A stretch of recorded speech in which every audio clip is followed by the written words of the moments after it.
Broncos country, we are back. This is episode 3 of Mic'd Up. I'm your host, Mike Carmelini, and with me tonight are Benjamin Albright and Mario Vitanzi. This show's going to be lit.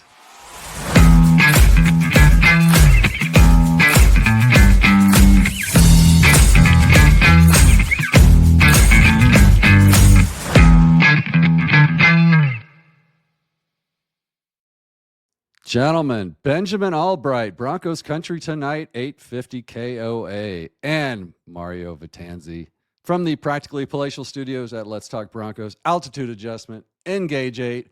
Gentlemen, welcome to the show. How are we feeling? Feeling pretty well. Feeling good about my chances here. Mario was the best man at my wedding, and may he be the best second man tonight. Well, he was late, so we'll go. I'm going to end you, Ben. We'll go like that. You know, it's important to be on time, but you are both dressed. Okay, we'll go one more point for the proper attire. Puts you back to even, Mario. Well done. The odds came out. There was a plus 400 on Mario winning, I heard. So I guess that's something. That's a little bit too much faith in me on that. If I'm at minus 400. Heads or tails? That's Mario. way too much faith in Ben. Heads or tails? Tails.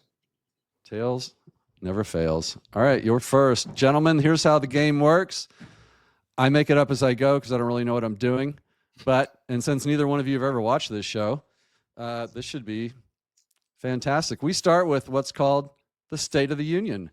And Mario, you won the toss. Give me like a 30-second, 1-minute State of the Union for the Denver Broncos as we sit here on February 5th, 2025. Points count.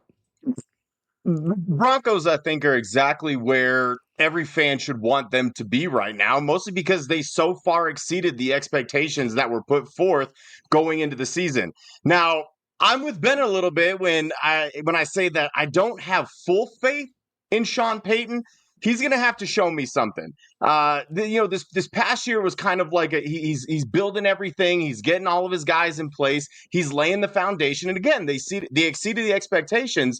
But next year is when it really starts. This year was kind of like a toss-away year. It was great that they made the playoffs. But if you're not challenging for the AFC West next year, if you're not winning a couple of playoff games, it doesn't really do much for me at this point. Well, we're talking about this year, not next year. Trying to say where we're at right now. No draft. You don't know what's going to happen, do you? Ben, what do you think about that? I think the state of our union is fairly strong. I mean, we made the playoffs in a year where the sports books had us at 5.5 wins. That's certainly exceeding expectation. I think if you're looking at where we've been over the last 10 years, it's been mired in mediocrity. We're certainly a step above that now. The question is, can we elevate beyond that, start winning playoff games? As we look to the future, we lost quite a bit in the front office and the coaching staff. I think on the field, we're strong. I think we need to add a few more playmakers on the offense and a free safety and inside backer on the defense. But I think overall, the state of Broncos country is strong. The question is, can they take the next step and go from good to excellent? Yeah. Well done. That was a well really good both. answer, Go ahead, Ben. Mario. It was so good that it was basically my answer. I'm really proud of you. That's an extra point. Ben, you gonna let that go? I mean, there are, when I had to feed Mario the answers ahead of time so that he could have them, it's just regurgitating my own answers that I gave him to Trace to begin with. Assuming that I would read any of your texts is incredibly bold. That's fair. That is very fair. I don't know how many times I can see how many times I've been left on red. There's your score update. Keep it up, gentlemen. No playing for the tie. You took the tie off, so we're not playing for a tie. Gentlemen, let's go good take, bad take. Where did I go? Let's go running backs. Here's the take. Mario, we'll start with you. You won the toss. Is it scheme or is it running backs? That maybe we struggled with this past season. I heard an interesting stat from our friend Zach Seegers that the Broncos were 6th in rushing yards before contact, but 30th after contact. What does that mean to you guys? Mario, you first. I mean, Good take, honestly, bad it's a take. little bit of both. The scheme was it didn't fit their backs. They needed to go more gap. They probably needed to run more duo. And it felt like anytime that they got into a rhythm where the running game actually worked, and those moments were very few and far between, they didn't stick with it. Now you Hmm. look at the running back room. I mean, they've already said they're not bringing Javante back. Jaleel McLaughlin is a fun gadget guy. Like sometimes he gets going, he'll rip off some nice runs, but he didn't even have the longest run by a Broncos running back last year. And Audric Estime, like he's a plotter, he'll run through you, but I don't think that he has the juice to like be an every down back. So when you ask me what the problem was, it was really twofold. They don't have the talent in the running back room. That's very clear. Again, they've already said they're not bringing Javante back, or that's the what we're being told. And again, getting back to Sean Payton, it seemed like, especially, you could look at that Buffalo game. They wanted to run the ball. They activated Tyler Bidet, even though he hadn't played since, I think, September, because they wanted a little bit more juice. I think he got one carry. They completely abandoned the run game. And so you need better backs. That's a foregone conclusion. You had arguably the worst running back room in the entire NFL, certainly bottom three. And you also didn't have the scheme consistently to fit who you did have. Well done, walking the line, not really answering the question. Ben, how about you? Can you answer the question? I can. First of all, I'd like to say it's apropos that we have a bidet in the backfield because you need to wash away the stench of what happened last year. But overall, I would say that Puns get you points here, Ben. Puns get you points. While there is sort of a talent discrepancy, at the end of the day, not sticking with or not allowing running backs to get into a rhythm in a rhythm-based position is always going to be the problem. You go back and look at the Buffalo game. The game plan in the playoffs was to keep the game short, run the football, shorten the game as much as you can, and then at the end try to make a move. We abandoned that at halftime, went to the pass instead of giving the running backs their opportunity. Bidet got activated for, what was it, 2 carries? I can't remember what the total. Mm-hmm. Yeah, this is something ridiculous and absurd. You go back and look at when the Broncos were most effective. Look at that drive that would have ended the Kansas City game if they'd made the field goal, and it was running the football effectively and sticking with it. When you stick with it, it can be effective. And our problem is that our coach outthinks himself sometimes and gets too involved in the pass game, wanting to show off his shiny new toy and Bo Nix. And I get it, Sean. You were right, but you don't have to keep hitting us over the head with it. Take it from somebody who does that way too much on Twitter. You can let it breathe. It's true. Mario, thoughts? Counterpoint. I agree that Ben's will. taken a lot of hits to the head. Well, he looks good. I mean, he's got the white leather. We just have to make sure that the hits are at an even amount, because the odd ones knock me back out of alignment mentally. Oh, for God's sake. Yeah, you're an odd one for sure. I got one more take for you. Dane Brugler of The Athletic says Genty's going to the Broncos at 20. Ben, any chance of that happening at all? 0.0%. Ashton Jeanty will be gone at the very latest by Dallas. I suspect he'll probably go much, much sooner than that. Everybody I talked to down in Mobile, connected around the league, said there was no chance that the Jeanty was getting beyond 10-12. So unless the Broncos were to trade up, which would be ridiculous, I don't think that's going to happen. Honestly, this is a very, very deep draft for positions the Broncos need, tight end and running back. So if you're a Broncos fan, I get it, sort of the Jeanty thing, but at the same time, you can get talent much, much later. Let's use that pick for an area where maybe there's not a lot of talent, or if a stud player falls to them. So as far as the Jeanty thing, no chance he's there at 20. Yeah. Mario, you agree? He's absolutely right. And I would say that, unless they uncover some racist tweets and he drops down in the draft, but on Elon's Twitter, it doesn't seem to be a problem. So I don't see any situation where he drops to the Broncos at 20. And yeah, like Ben said, Sean Payton doesn't like to trade up in the draft. He kind of lets it fall to him as it is. I mean, if Jeanty is somehow inexplicably there, you run to the podium and you thank the gods that Jeanty is there. But yeah, it's weird to me that an expert would project Jeanty getting out of the teens. Yeah. All right. Well done. Well done. It's a tight game. I'm not showing you the score. I don't want you guys getting tight, when the score tightens up. Let's do what's in a name. We're just going to do Super Bowl 50 edition here tonight. And again, Mario won the coin toss. So you go first. I'll show you a player from Super Bowl 50. And you give me the name for a point. If you miss it, your opponent can take it. Mario, you ready? Sure. Oh, that would be Emmanuel Sanders. Good friend of mine. Well, then that was an easy one for you. These are very easy, by the way. Yeah, and I'm still going to blow this like so bad.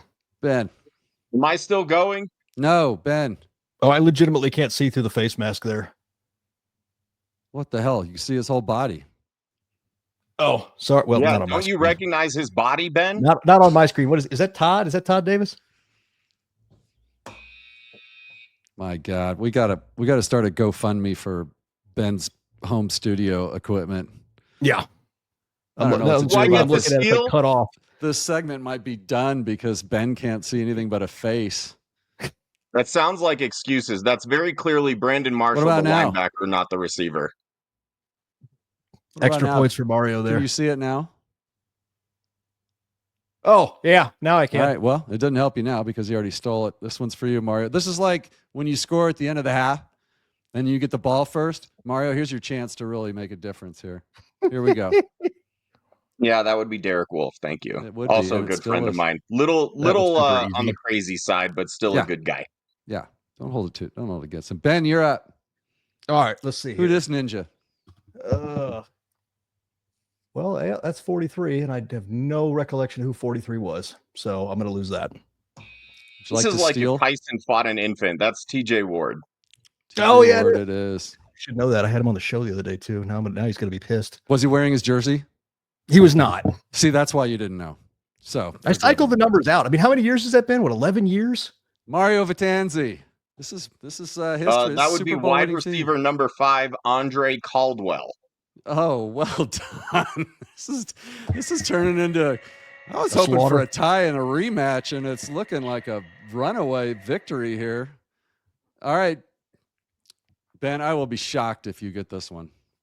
Actually, I am going to get that one. Are you surfing the played- web? Played corner, right? That's correct.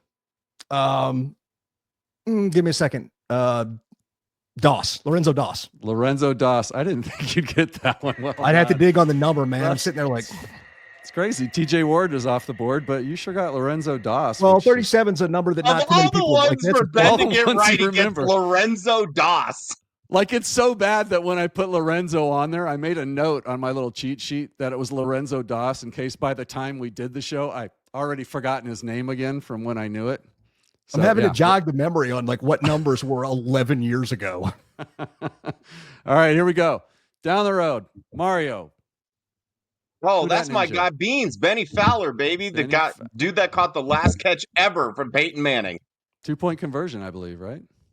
Yes, Did you sir. catch a 2-point conversion? All right. Back to you, Mr. Albright.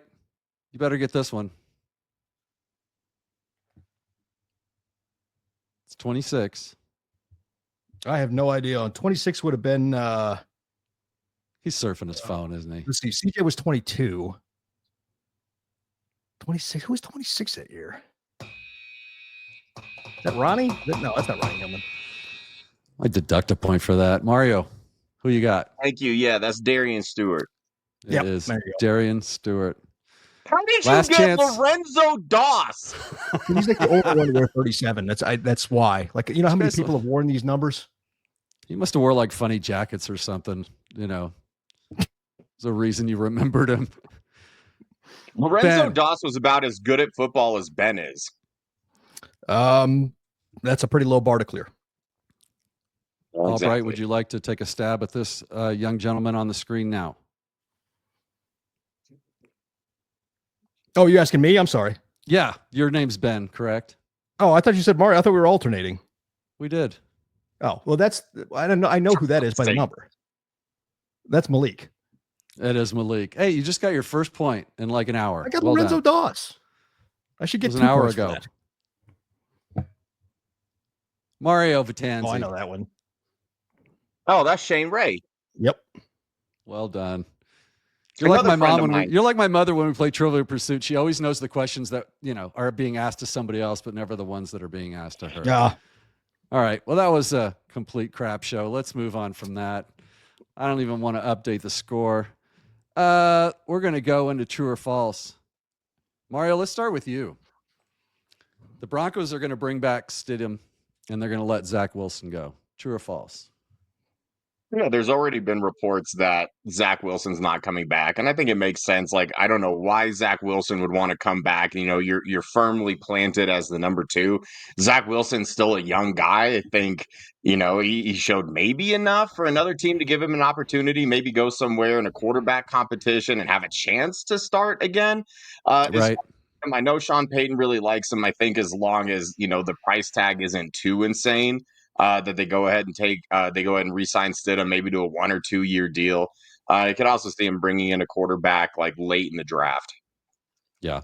Ben? You know, I don't believe they're going to bring him back, but I think it would be smart to.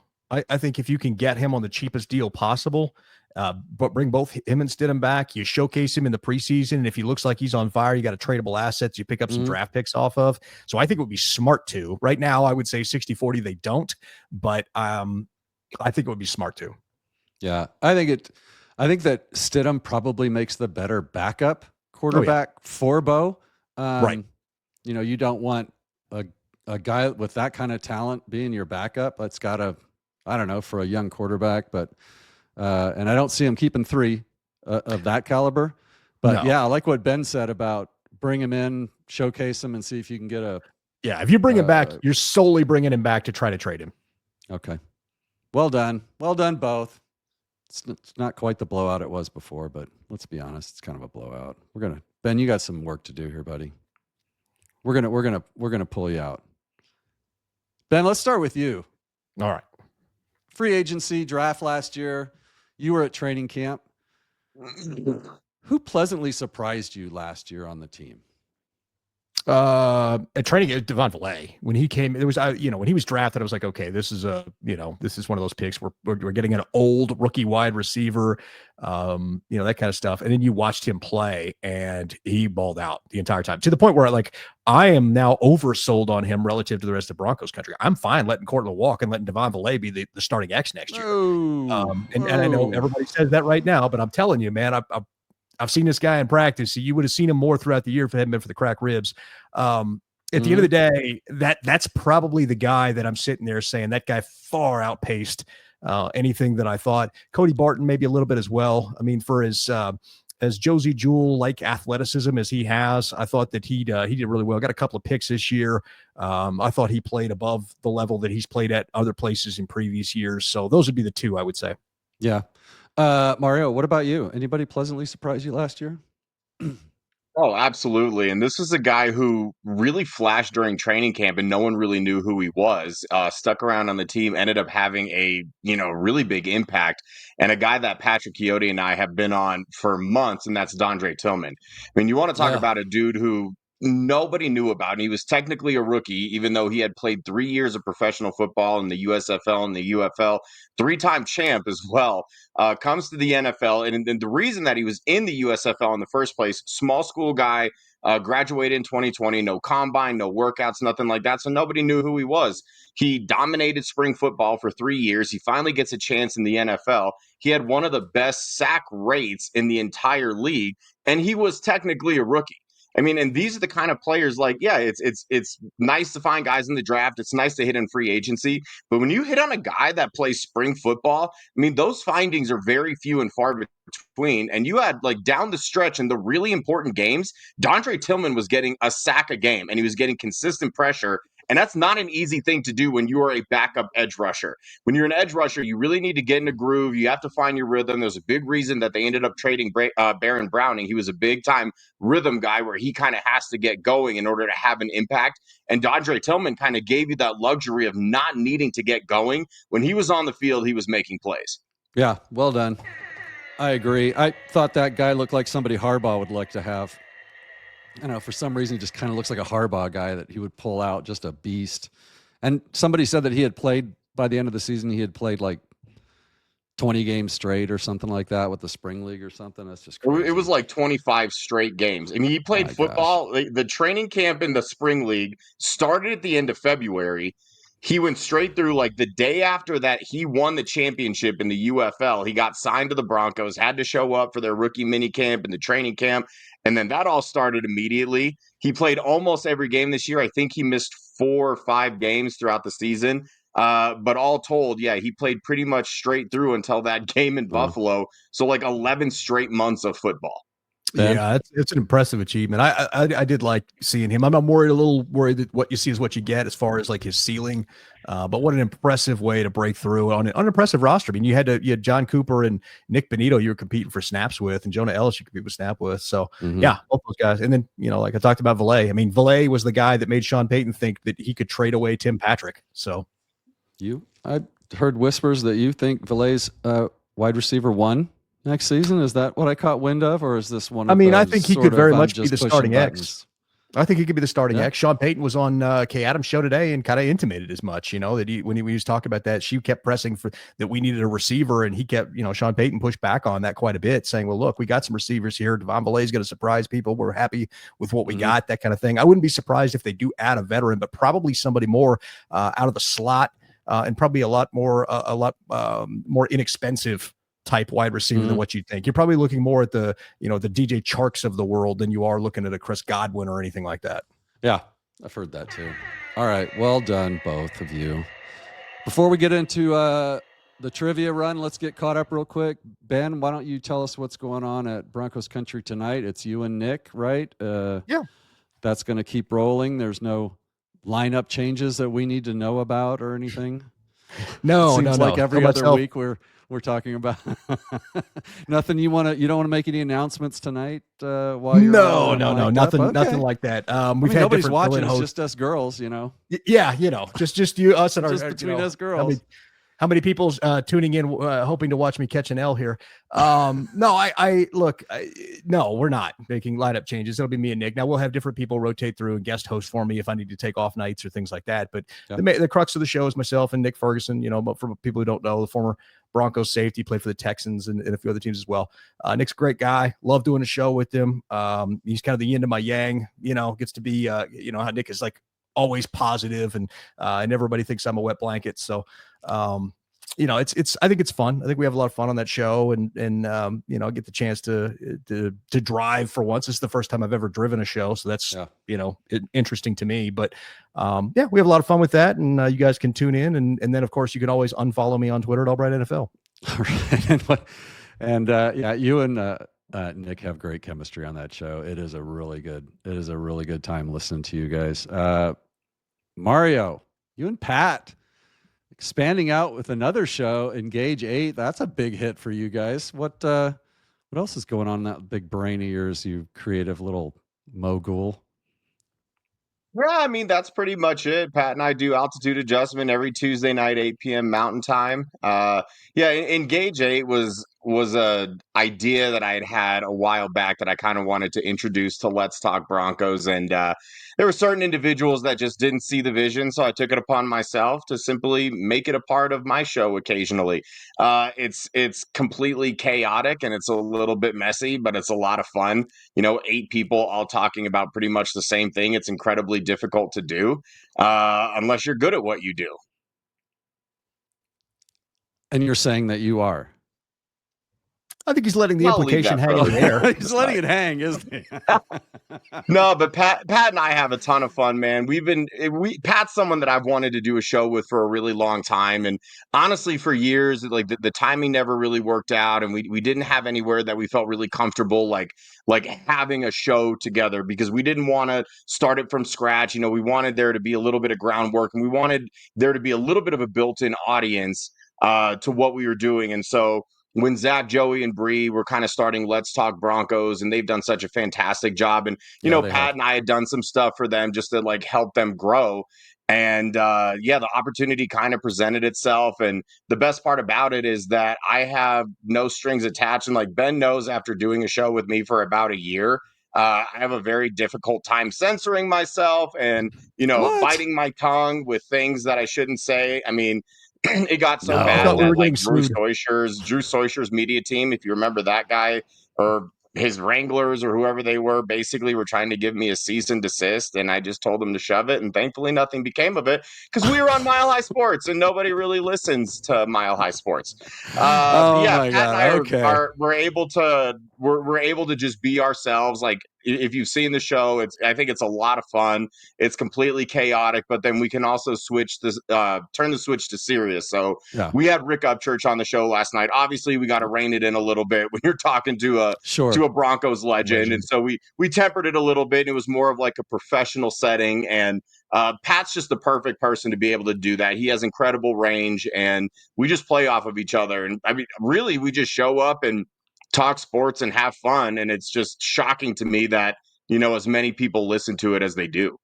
Well, you guys have a great energy together too. You and Pat, and you guys have a great energy together. So it's a fun listen. And I was as surprised as anyone to find out that Julian Edelman and Rob Gronkowski were actually the host of Dudes on Dudes and not you guys. I did very similar to those two. I did watch that episode with Rick Upchurch last night, and I thought about commenting that, just asking if he'd spoken with Condoleezza Rice since she took over the part owner of the Broncos, because they were engaged in the 70s to be married. It's funny because I feel like with some of Broncos country, that's common knowledge, like the people who have been around a minute. I didn't know. It's like everybody knows who Condoleezza Rice is, like especially now in Broncos country. Yeah. And so it was one of those topics. Like I didn't ask Rick ahead of time, because I'm like, you know what? If he wants to bring it up and he wants to mention it, then I'll let him. But I didn't know if it would be like an awkward situation. But I didn't either. That's why I've spoken to him privately. Like he's very open about it. There's no bad blood there. There's no sort of negative feelings.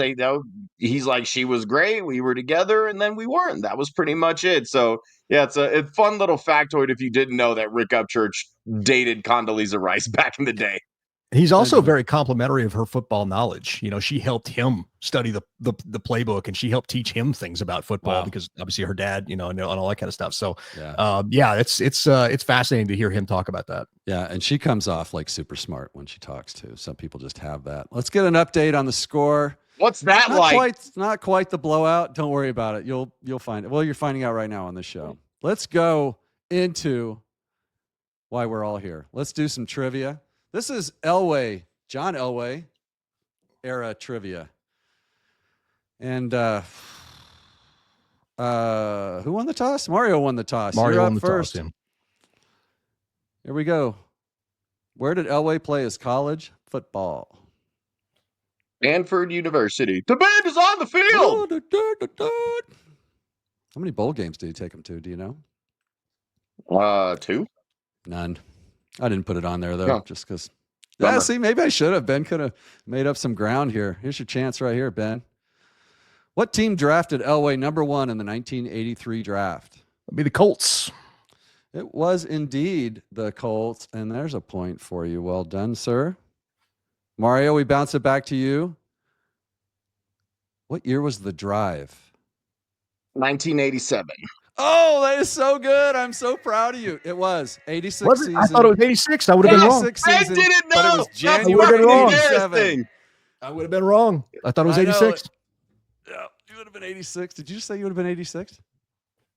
Is that a thing? What's Can that? I get a point for that? I think I almost gave Ben a point for saying that. That was pretty good. I would have been wrong. Albright. No, he said he thought it was 86. It was nothing clever. It was stupid. I'm the judge of what's clever on this show. All right. We are back to Albright here. Here we go. What year was Elway inducted into the Hall of Fame? Oof. Thought this was going to be a meatball cakewalk, didn't you? But it's not. Yeah, was it 2003? Ooh. 4? Mario, if you steal, one of those. If you steal and you're wrong, you lose a point. Do you want to try and steal? That's 2004. It was 2004. Well done, sir. And Ben, I know you were getting there too. Get there in your head next time. Get there in your head, not in your mouth, not with your mouth next time. Card laid's card played. Don't say that out loud. This is a kid-friendly show. All right. Oh, okay. Who we got? Mario? Yes. Oh, it's a meatball. How many Super Bowls did Elway lead the Broncos to as a quarterback? You talking about victories or total? How many Super Bowl appearances did John Elway lead to as quarterback? I think 5. It was 5. Is it 5? Ben said no again. You are so embarrassing. 98, 97. 90, He went to 5. He lost 3 and he won. 1, 3. You know what? Yep. 1, 2. Sorry. You Yeah. know what? It's, And the one I'm misremembering is terrible, even worse, because I was literally talking to Steve about that Super Bowl last night. That's the 5th one that I wasn't counting. man, I was really dreaming of the tie tonight. And then the rubber match, like right before the season, and I should have come in better prepared. All over my dreams. I should have come in better prepared. And to be honest with you, I give all of Broncos country the actual championship that they want, seeing me take a loss for once. Oh God! Oh, ever the martyr. What did you say for once? You caught that finally, did you? I had to let it sink in. Benjamin, this is you, Benjamin Albright. What year was Elway the NFL MVP? Oh my God! Tougher. They get tougher as we go. Yep. 1992. No, I'm sorry. I'm very sorry. That's wrong. Mario, are you going to try and take a stab at that? Yeah, no. No. I don't blame you. It was 1987. Ah. Uh-huh. I wasn't born, so I don't feel bad about that one. Yeah, whatever. I was alive. I was 7, and I lived in Kansas City at the time. But what quarterback did the Broncos draft in 1983? Mario Vitanzi. Who said that was Tommy Maddox? No, not 83. That was like 90. Oh man, 1 or something. Ben, you want to steal? No, because I'm going to guess wrong, and I know the answer to this, but I'm blanking right now. Give me a second here. No, the Chiefs went Blackledge. The Dolphins went Marino. Oh shit! I Jim Kelly. Yeah, Kelly was to the Bills. Mm-hmm. I'm trying to remember. God, who was it? The Broncos took at 83, and I'm blanking, and I should know this. Too much time, guys. You should have thought about this one. I'm not even going to say it out loud. I'm just going to show it to you. Are you doing a bit, Ben, or are you being a dick? No comment. Gary Kubiak in the 8th round, guys. Yep. Yeah. Now he remembers. You guys are dicks. I'll beep that out. My wife won't approve that. Mario. 1983 draftee was known as the albino rhino. I hope this one hurts if you get it wrong. Yeah, it's going to, because I'm drawing a blank. First Broncos player of 2 to be known as that. Benjamin with a steal. Wasn't that Gradishar? No. The second one was Payton Hillis. I don't know who the first one was. Well, you might recognize this name. The answer was Carl Mecklenburg. I get him and Gradishar confused all the time. Do you? Super embarrassing. Do you? I do. Mm-hmm. I do. Yeah, I get you and Pat's face It was between confused. him and Gradishar. I went alphabetical. Wouldn't recommend it. People confuse me and a sexier, younger Rob Lowe all the time, so I get it. Yeah. I mean, you're just a dead ringer. Did you say skinny arms, Rob Lowe? That too. Let's go back to Ben. Ben, you got some room to make up here. 2 Broncos from the 83 draft with 3 Super Bowl rings. 3 Broncos Super Bowl rings. 2 Broncos from the 1983 draft. 2 Broncos in the 1983 draft with 3 Super Bowl rings? 3 Broncos Super Bowl rings. Well, Gary Kubiak would be 1. John Elway. Come on, man, get there. He got there. And then who would be the third one? Because No, you're counting. 2. You're counting as a 2. coach and an executive, right? It was 2 Broncos from the 83 draft. Yeah, Gary with Kubiak three and John Super Elway. Bowl Question rings. right, he doesn't even realize it. Yeah. It's Gary Kubiak and John Elway. He wants to I just was analyze trying it, even though he got it right. Well, You know I'm what? looking over. I'm Take trying the to read point. the print. It looked like 3, so I thought I saw 3 He Broncos. wants to I'm trying lose, to doesn't pick he? the third one. I've I'm never like, seen wait, somebody want to lose. Yeah. Okay, Oh, I Mario, love this is this you. question. Elway's backup QB went 4-0 in the man. 98 season. You get the easy Who ones. was his backup? That was That was Bubby Brister, one of my all-time favorite people. I love me some Bubby Brister. Brister. Yes, sir. And I was devastated that Brian Greasy started in 99 over We all Bubby. were. Devastated. The best The team story is hated him. when John bought that brand new pool table and invited everybody over for the party, and then Bubby beat him on the pool. The first game played on the pool table, Bubby beat him, and John Elway took a hatchet and took the thing outside and chopped the entire pool table up. That's Broncos insider Ben Albright with that tidbit right there. All right, here's Bubby was two more. awesome, man. Two more, guys. We're almost to the end. Benjamin, what was the final score of Super Bowl 32? I can't even If I had to remember which remind you, number that Super was Bowl's Green which. Bay and Denver. Woof. Was it 28-17? It was 31-24. God bless you. There you God bless you, Mario. See, guys, this is the difference between a Broncos insider and a true fan. A Chiefs fan versus a Broncos fan. This is never going to be close. That's such a, well, anyway, well, I'll leave that alone. That's such a bit. It's such a great bit. Like my first great bit. Come on. I lived in Kansas City. My first girlfriend was Bill Kinney's daughter. But like beyond that, like, give me the bit. Can I have the bit? The old Chiefs fan thing. Like it's just because I lived in Kansas City for a while. It's not. That's not a real. That's not like a real. Like honestly, my second team is not even in the AFC. It's Tampa Bay.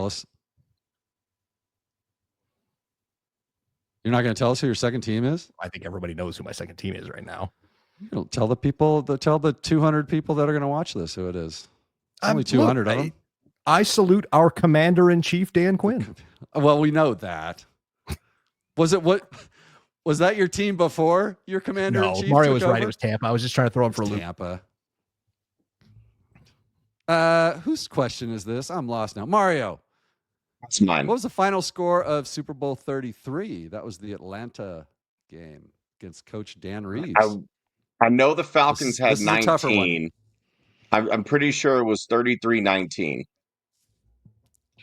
I'm sorry. 34-19. So Ben, would you like to steal? 34-19. He does. You're welcome. Gets the steal. Well done. That's how you play. I was at that game too.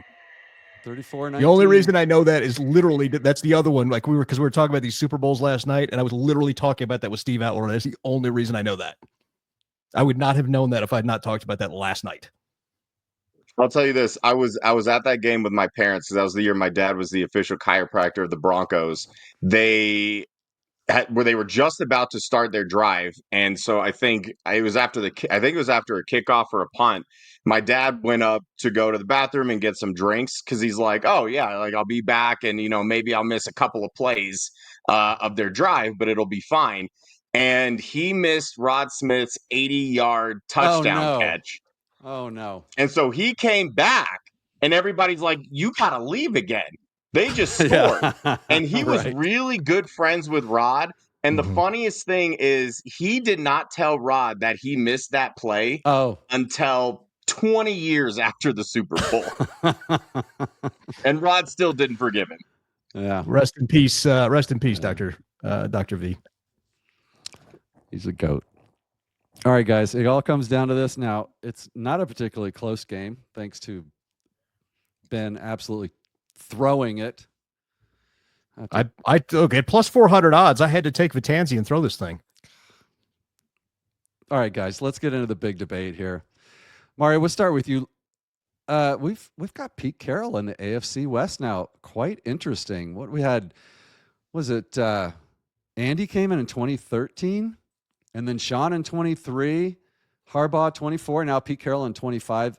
We've reshaped the AFC West coaching. Where do we have Sean Payton ranked in that? Where do you rank Sean Payton in that big mess? Andy Reid's first, right?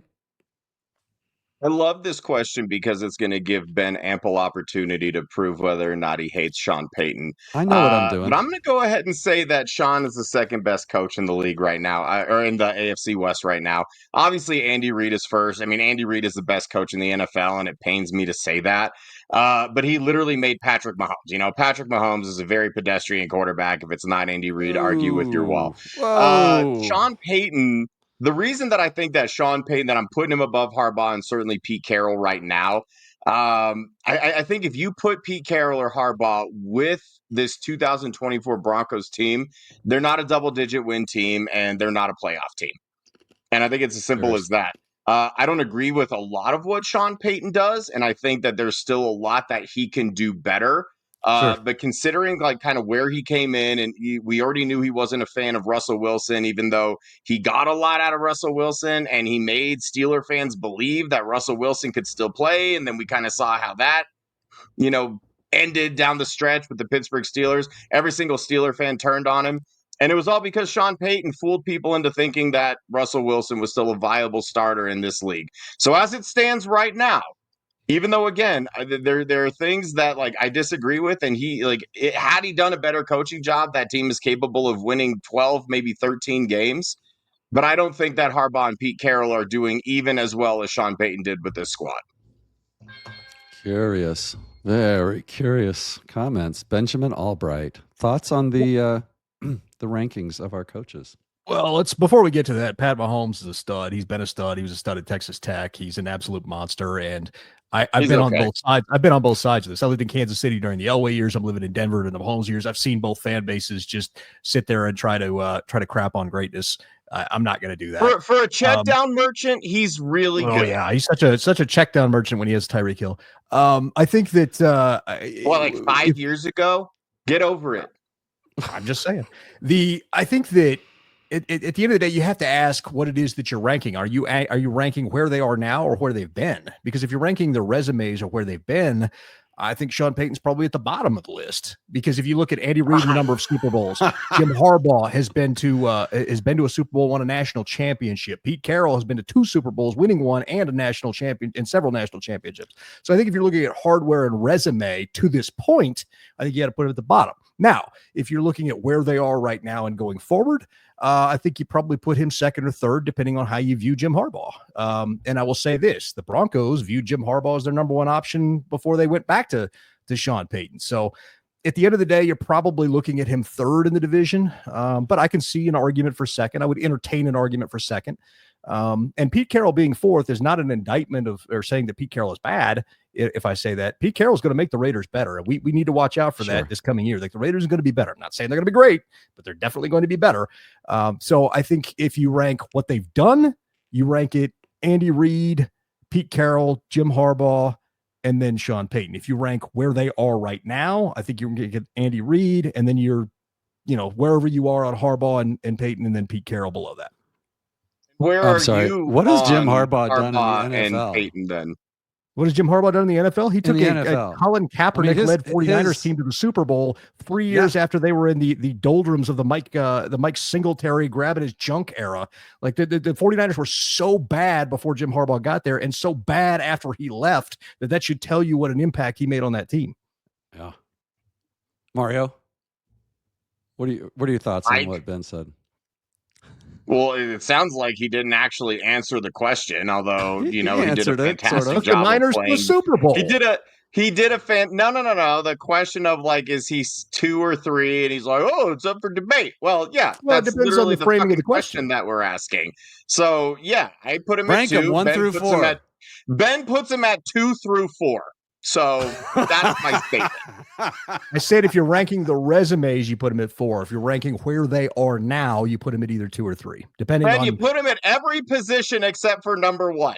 Okay, then if I'm ranking them right, I'm not putting him at number 1. Andy Reid is number 1. I'll put him where they are right now. I'll put it Reid, Payton, Harbaugh, Carroll. But if you're ranking the resumes, you would do it differently. Yeah, that's the correct answer. All right. Let's bring up, we're getting into the weeds here. I don't think this is going to surprise anybody. Some weed. There's the final score. Need to calm my ass down here. A Von Miller 58 to name your favorite 52 was Trevathan 52. Corey Nelson. Wow. Okay, let's go. This is pretty much the disparity that we're seeing in this matchup. I mean, well done. Ben, do you have anything to say to Mario with this? I mean, you kind of came back valiantly at the end, but I think Mario kind of took care of business here. What do you have to say to Mario after this little win here? Well, I would say that my defense is impregnable. My offense, I'm kidding. No, this was, I mean, Broncos trivia. I'm not going to win that. I just moved to Denver, 10, 12 years ago. As far as the trivia portion of it goes, I'm dissatisfied with my performance, but I felt like I put the effort in. I'm looking for the rematch here. The money's in the rematch. So I'm looking for the rematch. And so you're moving the odds for the rematch. Guess who the draft picks are going to be? Your closest mock draft to the pin. We'll see. I don't know. Well done, Benjamin Albright. Mario, do you got a mic drop for us for winning the game? I mean, not really. You get a free mic drop. Say whatever you feel about your Broncos or whatever you feel about anything. If you want to hear what I have to say about the Broncos, tune into Altitude Adjustment Tuesday nights at 8 p.m. No, I just want to take a minute to say how much I love Ben. I know that he gets grief, and I razz him relentlessly on Twitter and in real life, and it's only because he can take it. If he was just a little pansy that always got his feelings hurt, then I wouldn't talk to him the way that I do. But I was the best man at his wedding for a reason. Ben and I have been incredibly close for a really long time.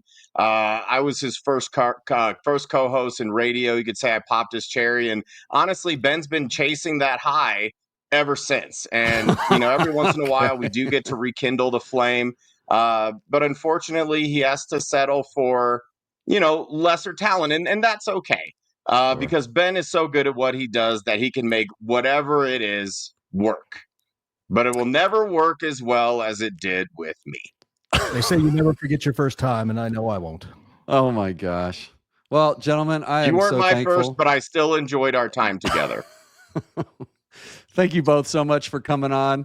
You guys were great. And Broncos country, Sarah Bettinger and Ben from Sports Talk Broncos next week. We will be back. Are we getting biceps? There we go. Let's get out of here. Peace.